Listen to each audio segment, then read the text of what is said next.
job. I think that's good. I think you could, when you stop it. Can you stop it?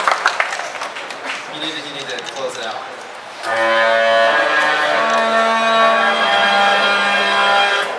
There you go. The lights?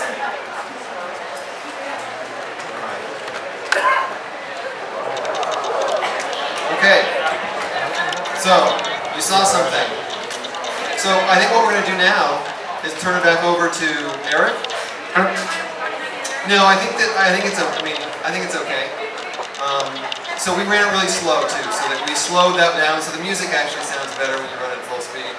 But it gave you hopefully the chance to kind of take a look at it and see some of the elements. So I think with that, Eric, I can turn it back over to you for questions. Is that? Yes, absolutely. Want to do that? Yeah, and then we're going to field some questions here. I can direct it towards you, John, and maybe the council member. All right, thanks for bearing with us, guys. Did you feel that bass? All right, so we are taking some questions from the speaker cards that we have currently, but if you have any in your hand or would like to add a question, please feel free to bring it to the table here. Okay, and please write your question on the back. Okay? Okay, this is a question for John. It's actually three questions here. I'll start with the first. How are you choosing your tenants? For example, restaurants, shopping, and what is your criteria for your selection? Okay, very good question. So the tenants that we're looking for, first they have to really fit into the concept and the upscale nature of it. We're projected to have a number of tenants, and so we're mindful of a lot of things. We're mindful of the type of experience that tenant creates. We're mindful of whether that tenant has experience in running quality restaurants, so that we really bring in trusted and known operators. We want to make sure that the tenants we bring in are complementary, so that we don't just have one and the same thing, that we really provide a variety. And so how the process really works is our brokerage team is out there, and they, in a combination of direct solicitation, so they will go out there and we will identify select tenants that we think do an excellent job and that we'd like to bring to the project, would be a great complement to the project. We go out there and we knock on their door and we say, please come meet with us. We'd love to explain our project and show where you could go and how you could be successful here. And then they field inquiries as well. They go to conferences, they have email blasts. There's a whole broker community that shares information, and through that they really filter out the tenants who are qualified and capable and complementary to what we're trying to create, and we try and work out deals. That's really kind of the process, how it works. So the brokers really play the lead role in that. Excellent, thank you. The second question here is expanding on that. What is an example of a quote upscale restaurant? So I'll give you an example, and I don't mean this to say that there's any deal made. Sure. Right. So caveat. So we just last week, one of our brokers and I, we had lunch at a restaurant in Studio City called Granville, and they have a very unique offering. They have a restaurant in Glendale at Americana, across from Americana. They're on Ventura Boulevard, and so that is an example of a type of restaurant where we think that restaurateur has really nailed it in terms of the vision for the design, the food, the experience, and who would be a great asset to us to bring him up here. So that's an example, and we went out there and we called him and said we'd love to meet with you, and we did. So that's. Oh, if you don't mind, we're just going to get through all these first, and we'll have the time. All right, thank you very much. I won't forget you. Your name, ma'am, was Judy? Okay, I'll make a note. Yeah, we'll have time to engage afterwards, but I'll remember to get back to you. And the last item is actually a comment. Judy asked, no more banks, please. No more banks. Okay, no more banks. Okay, we'll get to the next stakeholder's question. Before, real quick, because because I know I can anticipate some of these questions from hearing No More Banks. I wanted to let you know that throughout this process, there's been a lot of no from me right out of the gate. There was no more, and it couldn't be any discount stores. None. I didn't want them. Wanted it limited to, didn't want to see banks. I think most people do it online now anyway. Unless there's any tellers in the room, I'm sorry. But I told them specifically we didn't want to see massive type chain, drive-through type restaurants at all. We wanted the flavor also for every restaurant that came in to have an opportunity where they would have an open space that they can utilize patios, an open air type where you saw on the main street, every one of those could possibly open up. So giving them those design guidelines, we didn't want to see a lot of big box. One thing I will share, because I pushed pretty hard, and this was, I'll call it a struggle and a final agreement, that I didn't want to see a chain or a gym. Because I heard a lot from the community that, first of all, they take up a tremendous amount of parking. And we've got a lot of them around this community, and so that was something else that. So I gave a lot of direction, and all of that, quite frankly, came from all of you talking to me and my staff over years. And so a lot of that feedback wasn't me necessarily as much as it was you. So I wanted to share that with you as I see some of these questions unfolding as well. Thanks so much. Thank you, Councilman.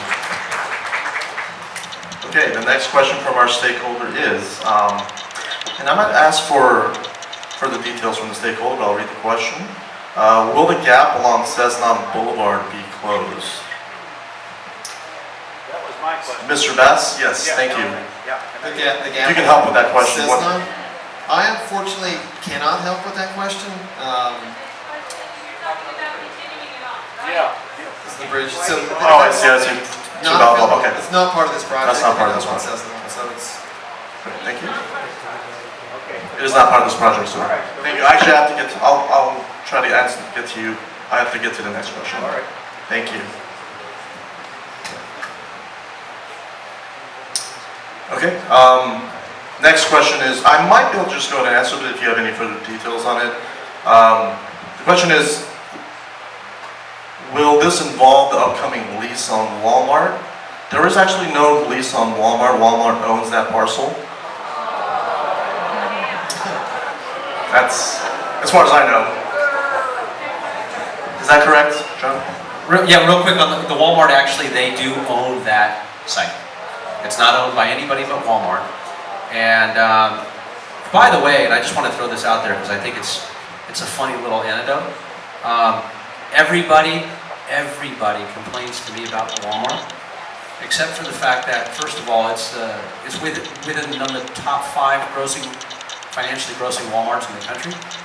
In the interest of full disclosure, I do go there and I see every one of you there. So I'm just saying, don't shake your head. I saw you there. All right. See, people walk up to me, I can't stand that Walmart, and like the next day I'll ran into the person that told me that at the Walmart.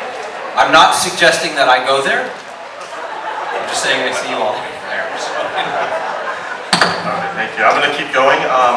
Next question is, how many floors would the residential housing have, and are they going to be townhomes or apartments? Difference being sold or leased.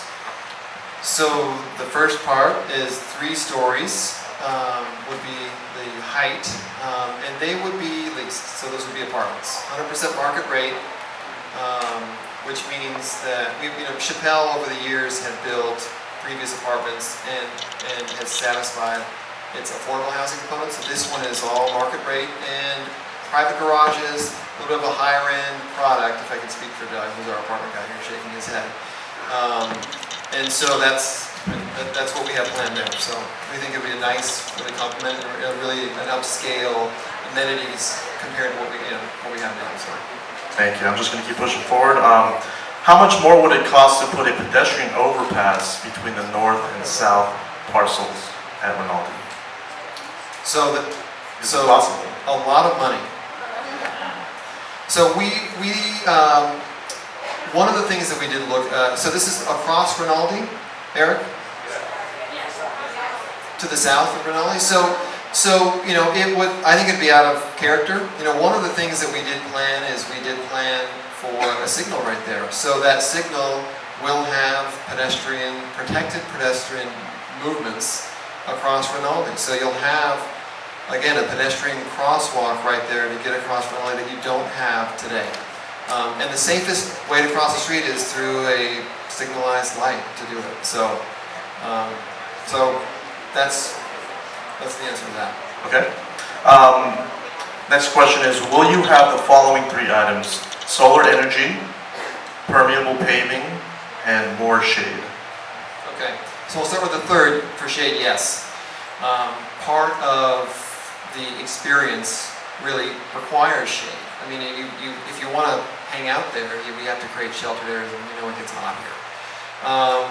Permeable paving, so that is permeable paving, for people who don't know, that is a way that you can, for someone who develops their site, as you create rooftops and as you create pavement, you create impermeable surfaces, which means that water then runs off of the site, carrying with it pollutants, and it creates the requirement to have capacity in storm drains and our sewer lines up to the ocean.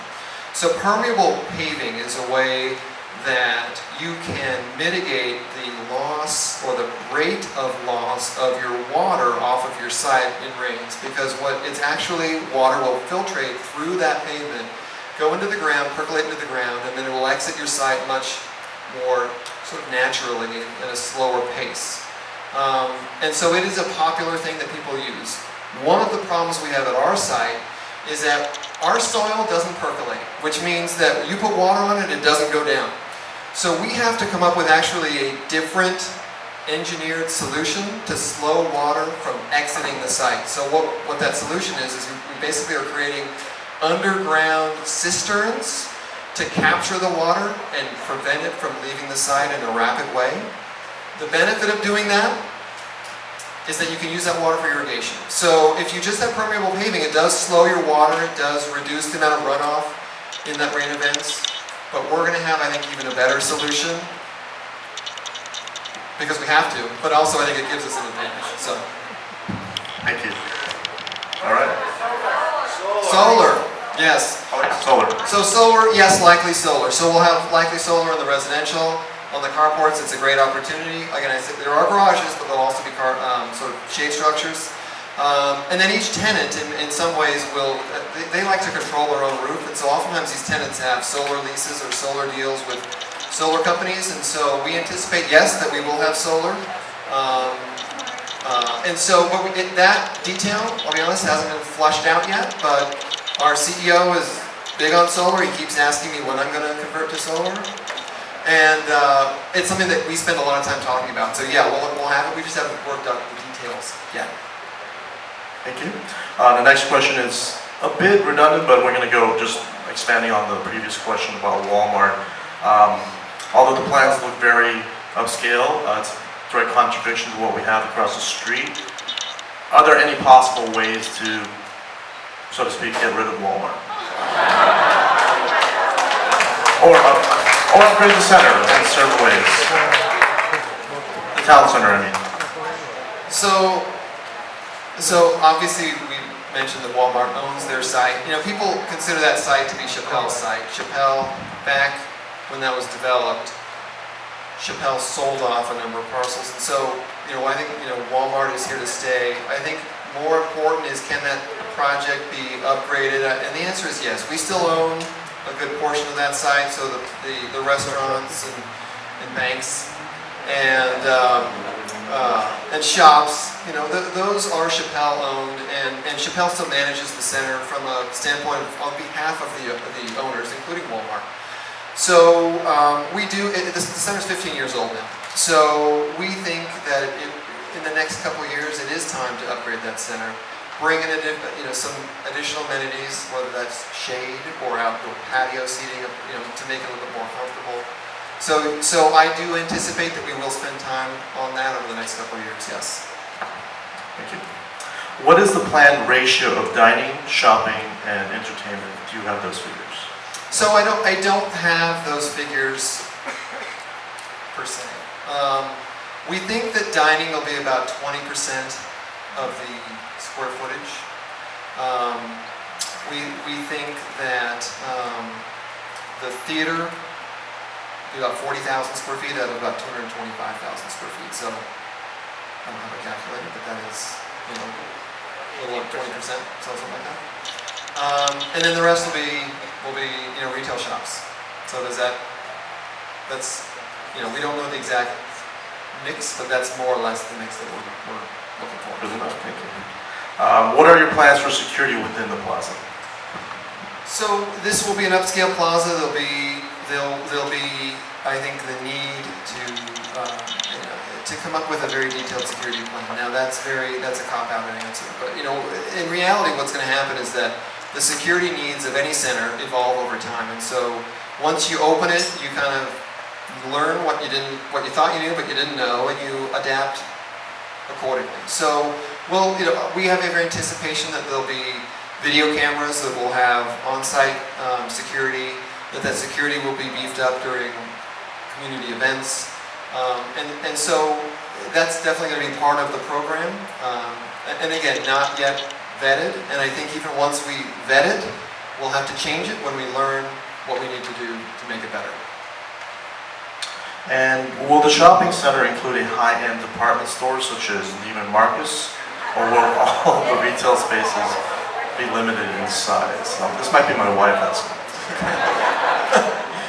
So we don't currently anticipate a department store. Those are, for perspective purposes, very large and would take up maybe 2/3 of the center. I mean, in terms of a large department store. So no, we don't anticipate that. We think it's more.